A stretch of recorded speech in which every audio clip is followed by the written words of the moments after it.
Setelah kehancuran pasukan Raja Abraha, kota Mekah semakin ternama. Dari kota inilah sejarah manusia paling mulia dimulai.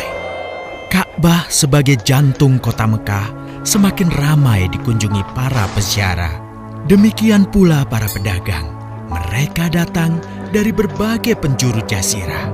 Namun sayang, Ka'bah mulai diselewengkan fungsinya. Akibatnya, kejahiliahan merajalela. Bahkan pada masa itu, memiliki bayi perempuan adalah hal yang sangat memalukan. Aib bagi keluarga.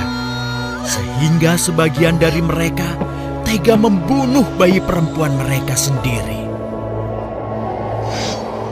Di tengah kondisi masyarakat jahiliyah itulah Nabi Muhammad dilahirkan.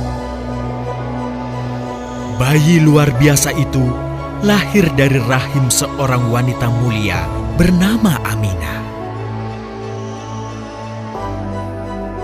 Pada saat itu ditandai peristiwa-peristiwa yang luar biasa. 10 balkon istana Kisra runtuh. Juga padamnya api-api yang biasa disembah oleh orang-orang Majusi.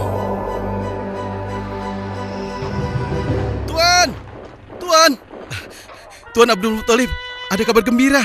Kabar gembira? Ada apa? Kabar gembira apa? Tuan, cucu Anda telah lahir. Benarkah? Laki-laki atau perempuan? Laki-laki, Tuan. Subhanallah, Alhamdulillah, Allahu Akbar. Kalau begitu aku ingin segera melihatnya. Mari, Tuan. Setelah mendengar itu, Abdul Muthalib bergegas menuju ke rumah Aminah.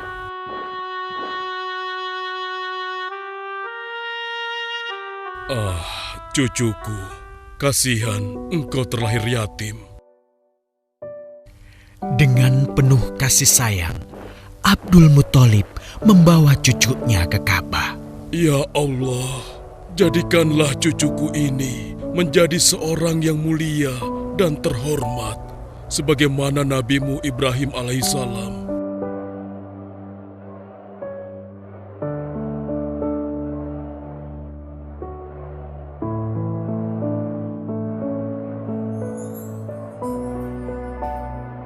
Siapa namanya, Ayah? Muhammad. Muhammad? Iya, aku akan menamainya Muhammad. Artinya yang terpuji. Kehadiran Muhammad kecil sungguh memberi kebahagiaan. Tidak hanya bagi keluarga Bani Hashim, bahkan seluruh kabilah suku Quraisy menyambutnya dengan sukacita. Kemudian Abdul Muthalib mencarikan ibu susu bagi Muhammad kecil. Kita sudah berhari-hari mencari anak susuan, yang dari situ kita akan mendapatkan imbalan yang cukup. Namun hingga saat ini, belum juga kita dapatkan. Ya, istriku, aku mengerti. Apa kita terima saja bayi yatim itu? Muhammad maksudmu? Iya, cucu dari Abdul Muthalib. Kasihan dia. Hampir semua teman-teman dari rombongan kita tidak ada yang mau menyusuinya. Karena tidak ada harapan untuk mendapatkan imbalannya dari ayah bayi itu. Betul juga engkau istriku. Kasihan anak itu. Aku mendukungmu jika engkau susui dia. Mudah-mudahan Allah memberikan keberkahan bagi kita. Halimah segera mendatangi Abdul Muthalib. Dia bersedia untuk menjadi ibu susu dan pengasuh bagi Muhammad kecil. Betapa gembira Abdul Muthalib mendengarnya. Halimah dari Bani Sa'ad itu akhirnya dipercaya Abdul Muthalib untuk mengasuh cucunya 2 tahun lamanya. Ayo istriku, kita berangkat sekarang. Sebentar lagi suamiku. Insya Allah kita berangkat sampai anak ini kenyang. Kalau begitu, aku lanjutkan berkemas-kemas dahulu. Hah? Ada apa suamiku? Lihat, unta dan keledai kita. Mereka demikian sehat, tidak seperti sebelumnya. Subhanallah. Betul suamiku, tidak seperti kemarin. Demi Allah, kau tidak salah memilih istriku. Kau telah mengambil anak yang dipenuhi dengan barokah. Allah melimpahkan keberkahan atas Halimah dan suaminya. Mereka pulang ke kampung Bani Sa'ad dengan penuh rasa syukur. 2 tahun berlalu sudah. Tugas Halimatus Sya'diyah sesungguhnya telah usai. Saatnya Muhammad kecil harus dikembalikan kepada ibunya. Terima kasih Halimah. Engkau telah merawat anakku dengan baik selama 2 tahun. Tidak ada yang bisa kuberikan, kecuali aku berdoa. Semoga Allah memberkahi engkau dan keluargamu. Amin. Saya juga bersyukur diberikan kepercayaan dan kesempatan merawat anakmu, wahai Ibu Aminah. Namun, begini Bu, mohon maaf. Kalau boleh, izinkan aku merawat Muhammad lebih lama lagi. Aku masih sangat sayang padanya. Baiklah, kalau begitu aku setuju dengan usulmu. Bawa dan rawatlah Muhammad sebagaimana dia anakmu sendiri. Terima kasih Ibu, terima kasih. Begitulah, Muhammad kecil kembali ke tengah-tengah Bani Sa'ad. Ia tumbuh menjadi anak yang memiliki banyak teman karena kemuliaan akhlaknya.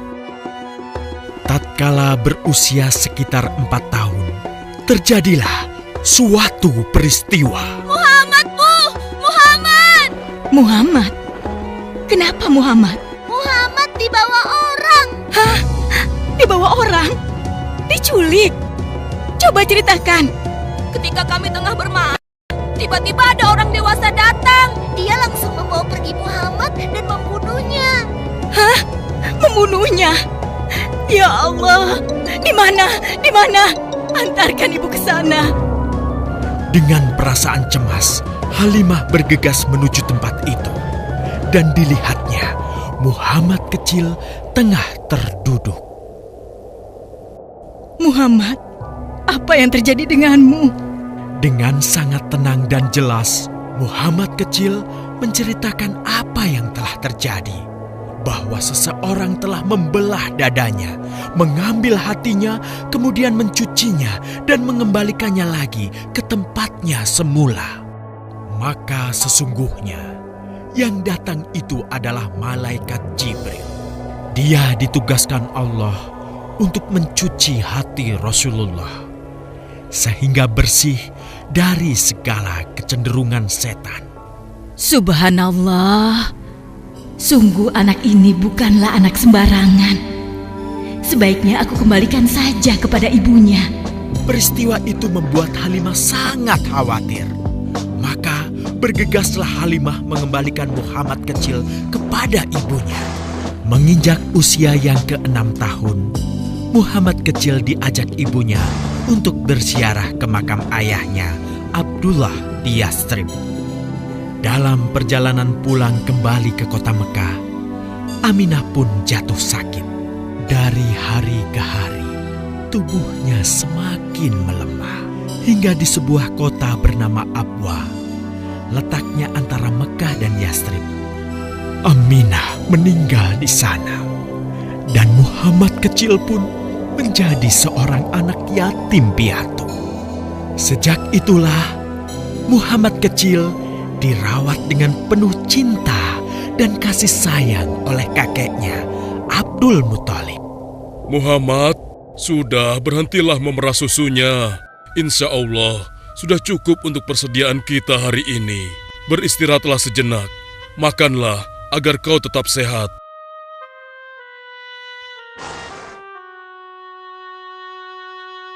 Ya Allah, betapa mulia akhlak cucuku ini. Namun, kasih sayang Abdul Muthalib tidak berlangsung lama. Saat usia Muhammad 8 tahun, Abdul Muthalib kakeknya yang sangat menyayanginya itu meninggal dunia. Kemudian, pengasuhan atas Muhammad pun beralih ke pamannya, Abu Thalib. Muhammad kecil tahu betul betapa sayangnya pamannya kepadanya. Di mana Muhammad? Ia tengah mengembalakan kambing milik salah seorang penduduk Mekah, suamiku. Sejak kapan dia keluar rumah? Sekitar waktu subuh tadi. Subhanallah, betapa baiknya akhlak keponakanku ini. Ya Allah, maafkan ketidakmampuanku mencukupi kebutuhan keponakanku. Sayangi dan berkahilah dia. Jadikanlah dia orang yang mulia di antara manusia. Hingga saat usia Muhammad menginjak 12 tahun, pamannya Abu Thalib mengajaknya berdagang ke Syam. Sampailah mereka di satu daerah bernama Busra. Saat mereka beristirahat, datanglah seorang pendeta menghampiri. Wahai saudaraku, selamat datang di Busra. Tampaknya kalian bukan orang sini. Dari manakah kalian berasal? Terima kasih saudaraku. Kami datang dari Mekah. Lalu, siapakah gerangan anak ini? Ini adalah keponakanku. Muhammad namanya. Apakah engkau bertanggung jawab atasnya, Tuan? Ya, Kemana ayahnya? ayahnya sudah meninggal sejak ia masih dalam kandungan. Oh, apakah kini dia yatim piatu? Benar, Aku sungguh beruntung bertemu dengannya. beruntung. Beruntung apa? Sungguh, keponakanmu ini adalah orang yang sangat istimewa. Oh ya? Ya, dia adalah seorang nabi, Hmm? seorang utusan Allah. Bagaimana kau tahu hal itu? Aku tahu karena aku seorang pendeta. Dan berita kedatangan dia sebagai seorang utusan Allah sudah disampaikan di dalam Injil. Bahkan aku pun bisa mengetahuinya dari cincin kenabian yang berada di bagian bawah tulang rawan bahunya yang menyerupai buah apel sebagai tanda kenabiannya. Begitulah pendeta bernama Bahira menyampaikan kepada Abu Thalib perihal kenabian Muhammad. Ia berpesan agar menjaga baik-baik keponakannya itu, karena Muhammad kelak di suatu saat nanti akan menghadapi banyak gangguan dan rintangan. Istriku, Muhammad sudah berusia 25 tahun. Aku pikir sudah saatnya dia untuk menikah. Betul, suamiku. Namun, dengan siapakah dia akan kita jodohkan? Kemarin Khadijah mengirimkan utusannya dan menyatakan keinginan Khadijah untuk menjadikan Muhammad sebagai suaminya. Hah? Khadijah? Khadijah yang mulia itu? Betul istriku, Khadijah yang selama ini mempercayakan barang perniagaannya kepada Muhammad. Kenapa dia memilih Muhammad? Ya, Khadijah mengagumi kejujuran dan kebaikan akhlak Muhammad. Menurutmu sendiri bagaimana? Aku pikir Khadijah adalah wanita terbaik bagi Muhammad. Kita akan melamarnya.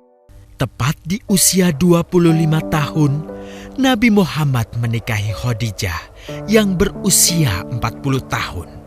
Dari pernikahan itu, mereka dikaruniai Allah 6 orang anak.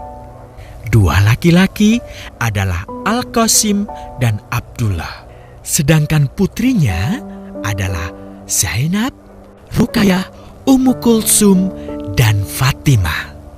Namun, kedua putranya itu telah meninggal semenjak mereka kecil.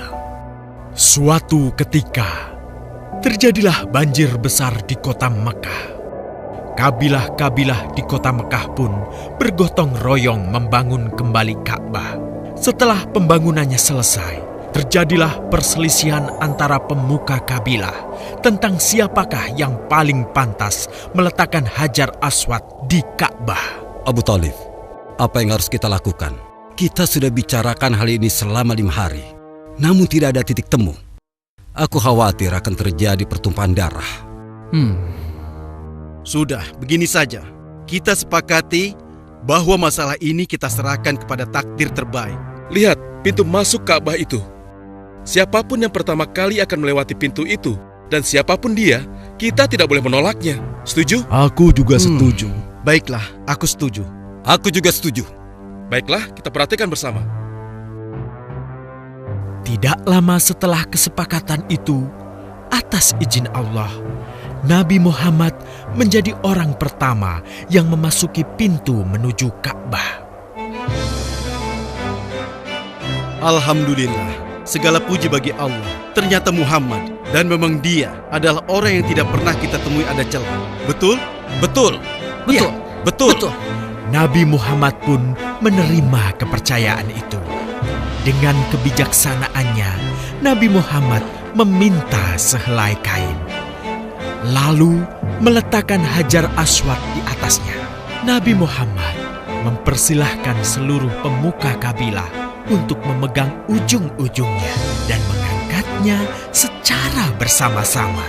Setelah sampai pada sudut Ka'bah, giliran Nabi Muhammad meletakkan Hajar Aswad di tempatnya semula. Terhindarlah perpecahan di kota Mekah.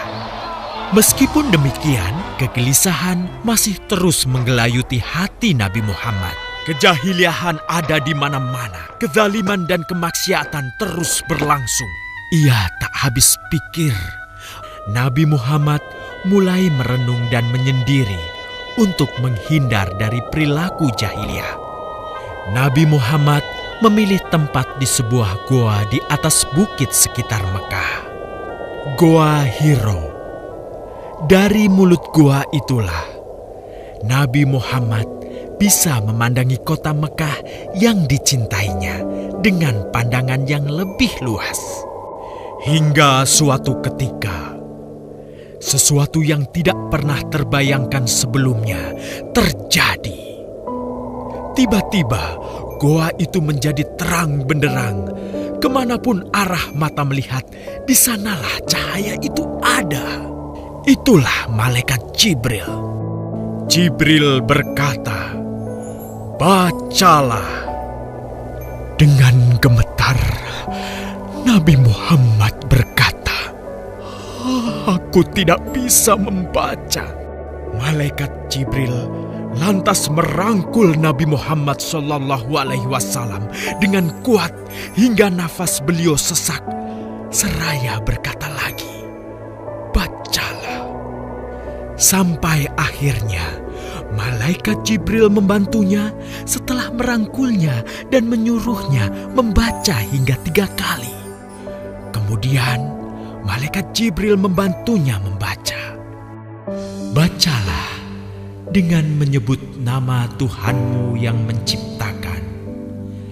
Dia telah menciptakan manusia dari segumpal darah.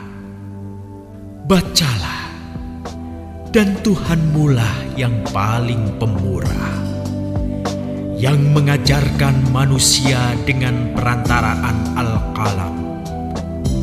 Dia mengajarkan kepada manusia apa yang tidak diketahuinya."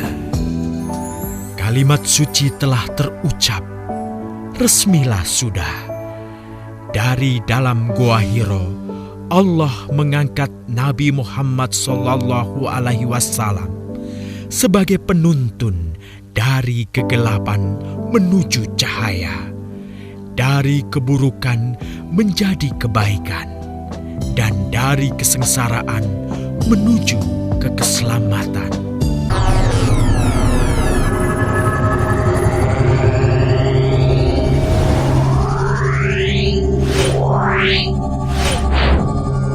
Yeah.